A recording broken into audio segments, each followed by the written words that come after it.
মানুষ যেই কাজই করুক না কেন মানুষ হিসেবে তার একটা মর্যাদার একটা জায়গা থাকে। হ্যাঁ, সেটা ওয়েজ অ্যাঙ্গেল থেকে আসুক, কোন পরিবেশে বসে আছি, হ্যাঁ একটা জায়গায় কাজ করি সেখানে পাশে গন্ধ আসে, ওয়াশরুমে যাওয়ার সময় আমাকে 3বার চিন্তা করতে হয়, এই সবটুকুই জাতীয় পর্যায়ে ব্যক্তিগত পর্যায়ে অল অ্যাবাউট ডিগনিটি বা মর্যাদা, সেটা আমার মনে হয় যে আমাদের সবার জন্য একটু জরুরি।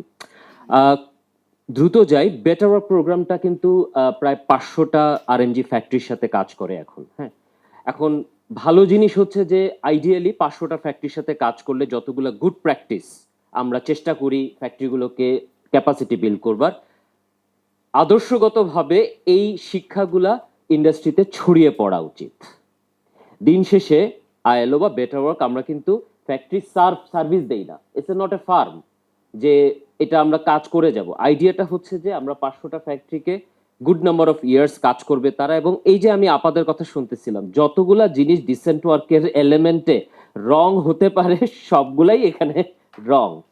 হ্যাঁ, আপনার কিন্তু দিন শেষে আমার বাংলাদেশ লেবার অ্যাক্ট, রুলস এবং ইন্টারন্যাশনাল লেবার যে স্ট্যান্ডার্ডস বা কনভেনশনস আছে যেগুলো র্যাটিফাই করেছে প্রত্যেকটাই কিন্তু এগুলোর প্রোটেকশন দেয়া আছে, বলা আছে।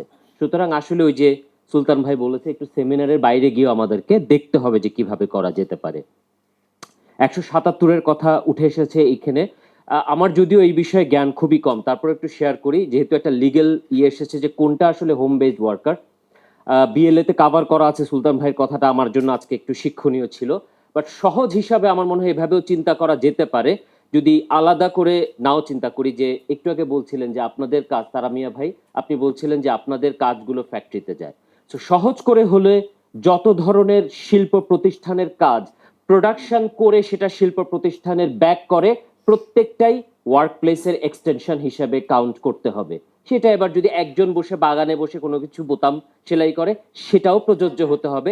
সেটা এক্স্যাক্টলি সাপ্লাই চেনের অ্যাঙ্গেল থেকে চ্যালেঞ্জটাকে দেখলে সহজ হয়ে যাবে এবং আমার মনে হয় মোকাবেলা করাটাও অনেক বেশি সহনীয় হবে এবং আমরা গ্লোবালি এটার পার্টনারশিপটা পাবো। Last but not list, it's the workers voice.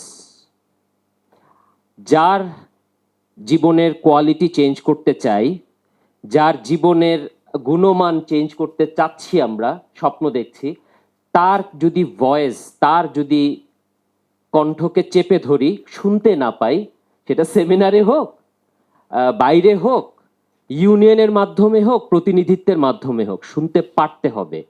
এবং বললে আমার গলা চিপে ধরা হবে, এই এই ভয় যতদিন থাকবে ততদিন পর্যন্ত কিন্তু আমরা এটা সুফল কোনোভাবেই পাবো না। এটা রুট কজ, এটা রুট কজ, এবং এটা চেঞ্জ করলে আমার জন্য বলা ডিফিকাল্ট, বাট সামথিং পার্সোনালি আমার কাছে মনে হয় যে 50 থেকে 60% প্রবলেম এমনিই চলে যাবে। If I can voice my problem safely, সবসময় সমাধান দেওয়া যাবে না, but actually that's a big step.